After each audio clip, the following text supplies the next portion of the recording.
Bonsoir, installez-vous confortablement dans votre fauteuil, on va vous faire voyager. Bienvenue dans Réunionnais du Monde, l'émission en partenariat avec Réunionnais du Monde, le site direction Montréal, situé à 14 670 km de La Réunion. C'est loin, bien loin, mais il y a une belle communauté réunionnaise à Montréal et on a le plaisir de revoir Mélissa qui est avec nous en forme. Tout va bien? Bonjour, bonjour. Comment il Bah, est? écoute, ça va, tranquille. Chez nous, c'est plus vers le soir que la journée. Mais voilà, en tout cas, merci d'avoir accepté l'invitation. Est-ce que tu peux nous parler de toi, nous dire d'où tu viens à La Réunion, ce que tu fais comme métier, quel âge tu as? Donc, je viens de Saint-Paul, mais toute ma famille vient du Tampon, du Sud. Je travaille en tant que travailleuse sociale en santé mentale ici à Montréal. Très bien. Et t'as quel âge? J'ai 32 ans. 32 ans. Je Travailleuse l'arrive bien? sociale? Non, il ne va pas du tout. Travailleuse sociale en santé mentale. Non. En France, ça équivaut à quoi? Psychologue scolaire? Non, en fait, ça peut être très vaste. Moi, ce que je fais au niveau de mon métier, donc je travaille pour le ministère de la Santé et des Services sociaux. Donc c'est un centre de santé. On gère tout, on reçoit toutes les prescriptions en santé mentale que nous envoient les médecins ou les infirmiers. Et là, on doit évaluer quel professionnel est le mieux pour la personne. Parce que les médecins, eux, ils disent juste oui, besoin de thérapie. Mais besoin de thérapie, est-ce que c'est un psychiatre? Est-ce que c'est un psychologue? Est-ce que c'est un thérapeute? Est-ce que c'est un travailleur social? Donc, en fait, nous, on doit évaluer la personne et voir un petit peu vers où on peut la référer au mieux. Et effectivement, moi, j'appelle aussi les gens parce que comme on a une longue liste d'attente, je m'assure qu'il n'y a pas de risque suicidaire. Donc, je discute un petit peu avec eux, je leur donne des outils si jamais ils ont de l'anxiété. J'ai cherché comme j'ai fait comme un petit des petits outils, des petites ressources pour les aider en attendant qui sont sur D'accord. la liste d'attente. C'est magnifique. Ça te fait un immense panel et des relations humaines extraordinaires. Moi, je voulais savoir justement en termes de relations humaines, tu as laissé quand même de la famille à La Réunion. J'imagine qu'ils te manquent. À quelle occasion tu les revois? Et on va voir des photos. Tu vas nous dire qui est qui? Oui, mais toute la famille en fait. Donc là, on peut voir une partie de mes cousins et cousines. On voit bien justement le métissage réunionnais parce que ça ne se ressent pas. Mais oui, ça fait bizarre. C'est des belles photos à voir. Moi, ça me donne le sourire tout de suite quand je les vois. Donc voilà, là c'est toute la famille. On était partis. Je pense que c'était au Mac. On avait fait un pique-nique tous ensemble. Donc c'est eux ma force en fait. On a une conversation sur WhatsApp, on s'écrit, on rigole toute la journée. Donc c'est très important de garder le contact quand on est loin comme ça parce que on peut avoir facilement des coups de blues. Là c'est mes parents, donc ma mère et mon père qui sont maintenant sur Saint-Pierre. Donc oui, j'essaye d'aller les voir quand je peux. Bah, le billet est assez cher quand même. Puis pour nous, c'est loin. On met 2 jours à aller, 2 jours pour revenir. Donc c'est pas facile. Mais quand je peux, je fais le maximum pour y aller. Ma sœur et mon neveu, eux qui sont sur Paris, donc c'est un petit peu plus facile. Des fois, j'essaye d'aller sur Paris et là mes parents nous rejoignent, mais oui, ça fait du bien de les voir. Bah, j'imagine. Et puis, tu as pu ramener peut-être aussi chez toi un petit bout de ton île. On a vu, hier, tu nous avais accueillis avec Bienvenue à Zot. Là, maintenant, ça, c'est chez Oui, toi. Qu'est-ce que tu as exactement. ramené? Alors ça, c'est un petit, oui, mon petit coin de la Réunion, on va dire. Donc une petite photo longtemps derrière de Amafat. Puis des dessous de verre la Réunion, j'en ai plein. Là, il y a un petit plateau pour manger la Réunion aussi. On voit pas le fond parce qu'il y a la plante, mais c'est mon petit coin réunionnais. Si les gens viennent ici, ils voient tout de suite que je viens de la Réunion parce qu'il y en a partout des petits souvenirs. Il y a des petits mots aussi que tu peux accrocher chez toi.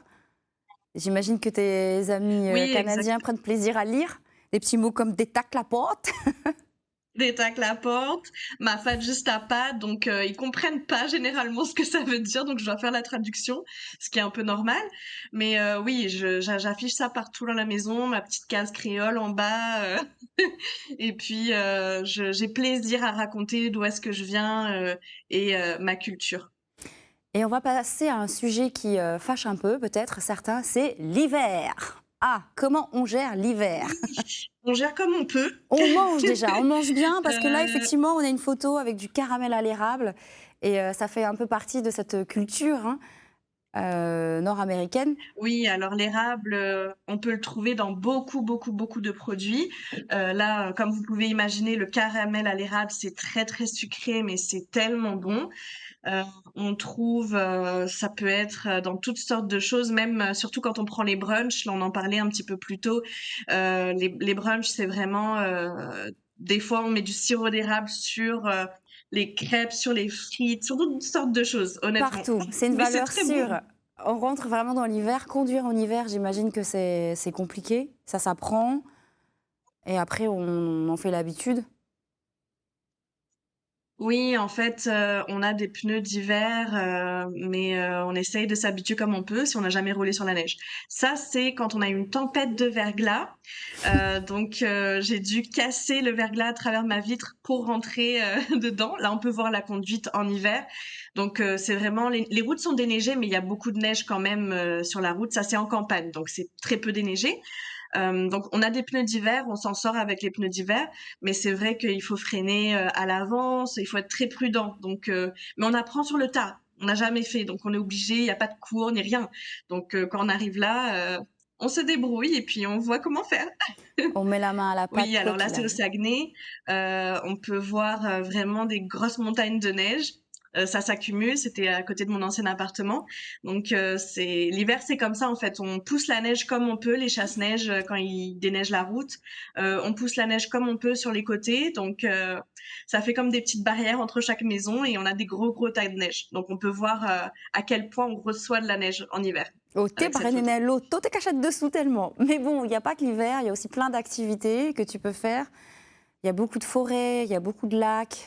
Tu as eu l'occasion te promener, j'imagine, et de découvrir des paysages extraordinaires. Donc là, par exemple, tu es dans une barque, c'est Oui, ça? exactement. Ouais, je bouge beaucoup, donc ça c'est un petit canot. Donc ça c'était, je pense que c'était en automne. Donc oui, j'adore ça, faire du canot, faire du kayak, essayer de sortir et voir le plus de paysages possible. Donc là, on est sur une petite rivière, bien calme. Il fallait faire un petit parcours, il y avait un labyrinthe, donc on s'est perdu dans le labyrinthe, mais c'était vraiment fun, comme disent les Québécois. Oui, là c'est un petit chalet, donc ça c'est une activité aussi très agréable l'été comme l'hiver. Donc on loue des chalets, et là il y a un petit fleuve juste devant. Ils mettent à disposition des kayaks, des canots, donc on peut aller sur le fleuve quand on veut. C'est sympa aussi le soir, on peut faire un petit feu. Ça c'est à Québec, c'est le château Frontenac, donc un monument très très connu aussi. Que tous les touristes vont voir la plupart du temps. Donc là, comme on peut voir, c'était pendant l'hiver. Et sur le côté droit de la photo, bon, j'ai fait un peu de luge. Ici, oui, un sport très reconnu aussi en Amérique du Nord, donc le football américain. Je comprends rien aux règles, mais c'est super. L'ambiance en fait est très intéressante. Il y a beaucoup de pauses et tout. Les gens ils vont chercher à manger pendant le match. C'est assez spécial, mais l'ambiance est vraiment. Il faut être là pour voir. C'est très très grand comme stade aussi, et les gens sont vraiment enjoués, donc c'est très agréable. C'est une culture qui est très très riche. Halloween aussi, c'est très marqué aux États-Unis. Chez la finale jusqu'à la Réunion, donc j'imagine que là-bas à Montréal, c'est la même. Oui, voilà, donc quelque chose un peu traditionnel, c'est qu'on décore les citrouilles. Donc d'abord on commence par ouvrir la tête, on enlève tout ce qu'il y a à l'intérieur et ensuite on découpe et on fait un peu ce qui nous tente. Là, moi j'avais maquillé et tout, et généralement on la met devant la porte. Donc on fait ça. Mais pour Halloween par contre, eux, c'est pas forcément des choses qui font peur. C'est-à-dire que ça va être un genre de Mardi Gras. Il y en a qui se déguisent en Spider-Man, en Blanche-Neige, en toutes sortes de choses. Donc, ils ont pas Mardi Gras. Donc, je pense qu'ils prennent D'accord. Halloween comme pour ça. Mais tu vois, nous, on a hérité vraiment du côté américain parce qu'on se déguise pour faire peur, nous, ici à La Réunion. Donc, comme quoi, tu vois, les influences mondiales, on les ressent bien, hein, même super loin. Et tu as eu l'occasion, mais nous aussi, nous, on a ça. On a vu des images avec une bulle, mais nous, Mac aussi, nous, on a ça. Ça, Joseph aussi, nous, on a ça. Nous, guide dans une bulle. Pas avec le même paysage. Bon, ben voilà, elle n'est pas spéciale du tout, en fait. Non, mais oui, c'était pour mon anniversaire, donc j'ai eu l'occasion de dormir dans une petite bulle. Par contre, il fait chaud dans cette bulle-là le matin, donc il faut se réveiller très tôt. Mais c'était magnifique, le calme, juste entendre le vent la nuit, voir les étoiles. On était vraiment proche d'un lac aussi. Donc le soir, on avait moustiques par contre. Donc comme on peut voir, on avait du feu là, c'était à la citronnelle, des bars avec la citronnelle dessus parce que sinon on se fait manger par les moustiques. On a pu faire un petit barbecue, donc c'était vraiment magique comme endroit. Magique, sympathique, comme là, ce moment que tu es en train de vivre en paddle. Oui, en paddle la première fois. Donc bon, bah là je suis assise parce que debout, je suis tombée plusieurs fois. Mais écoute, oui, j'adore faire ça. Moi, j'adore les activités. Je suis toujours le week-end, je suis toujours en train de partir quelque part, essayer de trouver quelque chose à faire. Donc oui, là c'était sur un lac justement, ma première fois au paddle. Là, on peut voir, ben on a aussi des petites plages. C'est bien sûr pas aussi beau que les plages de La Réunion, mais il faut quand même qu'on essaye. Donc voilà, c'est une petite plage, on rentre dans un lac, il y a des petits rochers autour généralement. Et par contre, les lacs sont froids. Donc il faut s'habituer, mais on fait avec ce qu'on a. Ça nous rappelle un petit peu le pays. Alors ça, c'est une autre activité, on appelle ça aller aux pommes. Donc en fait, c'est environ en septembre-octobre, c'est la saison des pommes. Donc on va dans des vergers, on cueille des pommes pour ensuite faire soit des tartes ou tout simplement les manger comme ça. Donc c'est une activité qui est super aussi. On part avec un petit train, on marche, on monte dans les arbres pour chercher la meilleure pomme. Donc c'est super. Puis après ça, ils vendent aussi des tartes ou ils vendent des choses, des compotes de pommes et tout ça. Donc c'est super sympa Il y a les à pommes faire. et il y a la tire d'érable, une activité très connue, récurrente en hiver. Oui, exactement.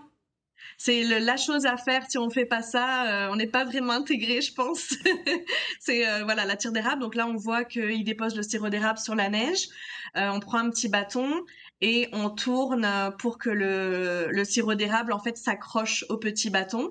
Donc c'est extrêmement sucré, mais c'est vraiment une activité à faire. C'est dans le folklore québécois, j'ai envie de dire, et c'est très drôle. C'est super sympa. Généralement, ils ont aussi des gros petits déjeuners dans l'endroit, la petite cabane où est-ce qu'ils font ça. Donc c'est toujours à faire Mais tu sais chaque quoi, hiver. tu sais, Mélissa, tu as piqué notre curiosité et moi, j'ai presque envie de te demander, est-ce qu'une prochaine fois, ça peut être la semaine prochaine ou dans 2 semaines, est-ce que tu aurais envie de revenir dans l'émission pour partager encore plein de choses avec nous? Ben, bien sûr, ça me fera plaisir. Eh Ouais. bien, écoute, we keep in touch, on reste en contact et je reviendrai vers toi. En tout cas, je te remercie pour qu'on puisse profiter aussi des endroits que tu as pu visiter. J'imagine que tu n'es pas resté qu'à Montréal et on aura l'occasion de creuser encore un peu plus avec toi. Je te remercie, je te fais des becs et je sais que tu vas aller travailler, donc on ne va pas te retarder plus que ça. Ciao. Merci. Bah, Trop gaillard, comme on nous voyage. Du coup, là, on a moins envie de tirer l'érable, de goûter. Mais j'en perds mon latin. Bah, allez, très très belle soirée avec nous dans Réunionnais du Monde et on se retrouve très prochainement. Ciao.